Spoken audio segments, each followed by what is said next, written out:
Assalamualaikum warahmatullahi wabarakatuh. Kembali lagi bersama Bapak dalam pelajaran PKN. Bagaimana kabarnya hari ini anak-anak? Bapak doakan semoga semuanya dalam keadaan sehat dan semangat. Pertama, Bapak ucapkan selamat pada kalian yang sudah menyimak materi di pertemuan kedua sekaligus menyelesaikan tugasnya dengan baik dan tuntas. Baik, jangan lupa kalian like, share, and subscribe serta klik gambar lonceng untuk notifikasi balasan komen yang telah kalian berikan di dalam channel YouTube ini. Seperti biasa, kalian simak materi ini secara tuntas dari awal hingga akhir, yang mana pada akhir materi akan ada pertanyaan yang harus kalian jawab. Pertemuan ini adalah pemberian materi terakhir pada bab 1 ini, sehingga penugasannya pun akan sedikit berbeda, di mana di sesi terakhir Bapak akan berikan beberapa pertanyaan, dan jawabannya kalian harus diketik rapi di Microsoft Word dengan format tulis nama, kelas, dan tanggal pengerjaannya sebagai identitas awal. Lalu kalian ketik rapi jawaban kalian di kertas A4 dengan jenis huruf Times New Roman dan ukuran hurufnya 12. Setelah selesai, lalu kalian kirimkan ke link yang ada di kolom deskripsi. Baiklah, kita langsung on the way saja menuju materi di pertemuan kali ini dengan judul yang masih sama, yaitu Dinamika Perwujudan Pancasila sebagai Dasar Negara. Namun, yang kita bahas adalah submateri yang ketiga, yaitu perwujudan nilai-nilai Pancasila dalam berbagai bidang kehidupan. Let's go anak-anak. Sekarang kita masuk ke dalam submateri yang terakhir, yaitu perwujudan nilai-nilai Pancasila dalam berbagai bidang kehidupan. Di kelas 8, Bapak yakin kalian telah mempelajari nilai-nilai Pancasila. Nah, kalian tentunya telah mengetahui bahwa sila-sila yang terdapat dalam Pancasila merupakan satu kesatuan yang tidak dapat dipisahkan. Suatu sila dalam Pancasila tidak dapat dilepaskan dari permasalahan sila-sila yang lain. Tiap sila dalam Pancasila juga menjiwai sila-sila yang lain. Agar pemahaman sila dalam Pancasila dapat lebih dimengerti, mari kita melihat perwujudan nilai-nilai Pancasila dalam berbagai bidang kehidupan. Baiklah anak-anak, yang pertama Bapak akan jelaskan tentang perwujudan nilai-nilai Pancasila di bidang politik. Nah, kita lihat di slide yang kalian saksikan di monitor. Perwujudan nilai-nilai Pancasila dapat dilihat dari perkembangan kebutuhan masyarakat dan negara mengenai lembaga negara. Nah, jadi perwujudan nilai-nilai Pancasila dalam bidang politik itu yang pertama mengenai tentang lembaga negara. Tentunya Indonesia memiliki lembaga negara seperti MPR, DPR, Presiden, MA, MK, KY, dan BPK. Ayo, siapa yang masih belum tahu tentang kepanjangan dari MPR, DPR, MA, MK, KY, dan BPK? Bapak yakin kalian sudah tahu ya.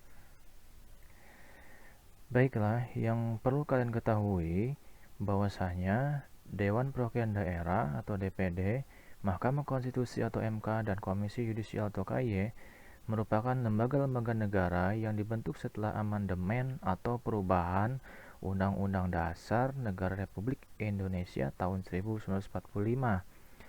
DPD merupakan langkah untuk mengakomodasi kepentingan daerah di tingkat nasional. MK dimaksud sebagai penjaga kemurnian konstitusi. KY berfungsi mengawasi perilaku hakim dan mengusulkan nama calon hakim agung. Baik, yang kedua adalah sistem hukum. Perwujudan nilai Pancasila dapat dilihat pada sistem hukum nasional yang berdasarkan Pancasila sebagai sumber dari segala sumber hukum. Semua peraturan atau perundang-undangan yang berlaku itu tidak boleh bertentangan dengan nilai-nilai Pancasila. Semua peraturan atau perundang-undangan yang berlaku pada hakikatnya merupakan penjabaran dari nilai-nilai dasar Pancasila itu sendiri. Perwujudan nilai-nilai Pancasila di bidang politik yang ketiga yaitu kita lihat dari sistem demokrasi. di mana kita lihat penjabarannya dalam slide. Perwujudan nilai Pancasila dapat dilihat pada demokrasi Pancasila yang mengutamakan musyawarah mufakat. Apa itu musyawarah mufakat? Musyawarah dapat diartikan sebagai upaya bersama untuk mencari pemecahan suatu masalah. Adapun mufakat dapat diartikan sebagai kesepakatan yang dihasilkan oleh berbagai pihak yang terlibat secara langsung atau tidak langsung dalam proses pemecahan masalah. Pelaksanaan demokrasi Pancasila dilandasi semangat kekeluargaan dan kegotong royongan, sehingga tidak timbul dominasi mayoritas atau tirani minoritas. Kita ambil contoh musyawarah dapat dilatih sejak dini, misalkan di sekolah. Nah, kalian bisa dapat melatihnya dengan teman-temanmu ketika menemukan kesulitan ataupun masalah bersama. Sistem demokrasi juga kita bisa ambil contoh pada saat pemilihan ketua OSIS, pemilihan KM, dan lain sebagainya. Baik, setelah kita membahas perwujudan nilai-nilai Pancasila di bidang politik, yang kedua kita akan membahas perwujudan nilai-nilai Pancasila di bidang ekonomi. Nah, perwujudan nilai-nilai Pancasila di bidang ekonomi ditegaskan pada pasal 33 Undang-Undang Dasar Negara Republik Indonesia tahun 1945, yang mana Bapak akan jelaskan di sini meliputi yang satu, perekonomian disusun sebagai usaha bersama berdasar atas asas kekeluargaan. Yang kedua, cabang-cabang produksi yang penting bagi negara dan yang menguasai hajat hidup orang banyak dikuasai oleh negara. Yang ketiga, bumi, air, dan kekayaan alam yang terkandung di dalamnya dikuasai oleh negara dan dipergunakan untuk sebesar-besarnya kemakmuran rakyat. Dan yang keempat, perekonomian nasional diselenggarakan berdasar atas demokrasi ekonomi dengan prinsip keadilan, kebersamaan, efisiensi, berkeadilan, berkelanjutan, berwawasan lingkungan, kemandirian, serta dengan menjaga keseimbangan kemanusiaan dan kesatuan ekonomi nasional. Baik, yang ketiga yaitu perwujudan nilai-nilai Pancasila di bidang sosial budaya. Kita simak dalam slide bahwa perwujudan nilai-nilai Pancasila di bidang sosial budaya dapat terlihat pada hal-hal sebagai berikut. Yang pertama, menghargai keberagaman budaya Indonesia. Yang kedua, pelestarian keragaman budaya Indonesia. Yang ketiga, pengembangan nilai sosial dan budaya masyarakat menuju modernisasi yang dijiwai Pancasila. Keempat, menjaga agar nilai eksklusivitas dan kedaerahan yang sempit tidak berkembang. Yang kelima, mengembangkan nilai sosial dan budaya masyarakat menuju modernisasi yang dijiwai Pancasila. Baik, yang terakhir yaitu perwujudan nilai-nilai Pancasila di bidang pertahanan dan keamanan. Kita lihat di slide bahwasanya perwujudan nilai-nilai Pancasila di bidang pertahanan dan keamanan terlihat antara lain pada Undang-Undang Dasar Negara Republik Indonesia tahun 1945, pasal 27 ayat 3 dan pasal 30 ayat 1. Nah, bagaimana bunyinya? Kita simak berikut. Ya, Undang-Undang Negara Republik Indonesia tahun 1945 pasal 27 ayat 3 menyatakan bahwa setiap warga negara berhak dan wajib ikut serta dalam upaya pembelaan negara. Kita lihat kembali bahwa Undang-Undang NRI tahun 1945 pasal 30 ayat 1 menyatakan bahwa tiap-tiap warga negara berhak dan wajib ikut serta dalam usaha pertahanan dan keamanan negara. Baik anak-anak, itulah pembahasan mengenai perwujudan dan nilai-nilai Pancasila dalam berbagai bidang kehidupan yang mencakup 3 bidang, yaitu bidang politik, bidang ekonomi, bidang sosial budaya, dan juga bidang pertahanan keamanan. Baiklah anak-anak, dari uraian materi yang telah Bapak jelaskan, semoga dapat dipahami dengan baik ya. Nah, saatnya kita simak pertanyaan untuk pertemuan kali ini. Bapak sudah siapkan beberapa pertanyaan di pertemuan ketiga ini. Simak baik-baik ya. Yang pertama, tadi Bapak sudah bahas tentang lembaga negara. Pertanyaannya adalah, tuliskan nama-nama pimpinan lembaga negara tersebut, di mana siapa itu pimpinan DPR, MPR, DPD, MK, MA, dan KY. Pertanyaan kedua, tadi juga Bapak membahas tentang perwujudan nilai-nilai Pancasila di bidang ekonomi.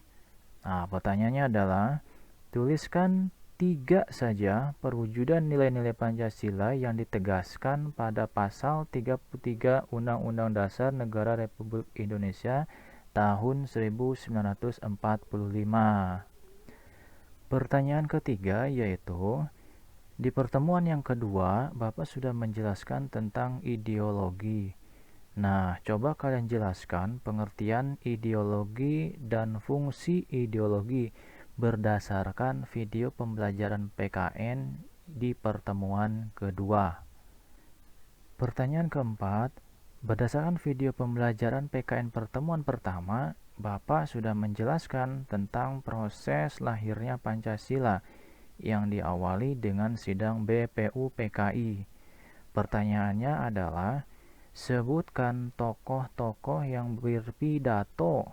Ya, sekali lagi, tokoh-tokoh yang berpidato pada sidang BPUPKI beserta tanggal dan gagasannya masing-masing tiap tokoh itu apa. Dan pertanyaan yang terakhir yaitu, kapan lahirnya istilah Pancasila dan kapan lahirnya Pancasila berdasarkan video di pertemuan pertama pembelajaran PKN.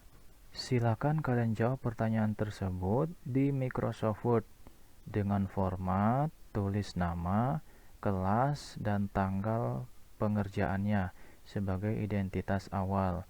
Lalu ketik rapi jawaban kalian di kertas A4, jenis huruf Times New Roman, dan ukuran huruf 12. Setelah selesai, lalu kalian kirimkan ke link yang ada di kolom deskripsi channel YouTube ini. Baiklah anak-anakku yang Bapak cintai, demikianlah pembelajaran di pertemuan kali ini. Artinya, pertemuan ketiga ini menunjukkan pertemuan terakhir untuk pembahasan materi bab yang pertama. Itu artinya, pertemuan berikutnya atau minggu depan kita akan melaksanakan ulangan harian atau ulangan bab yang pertama.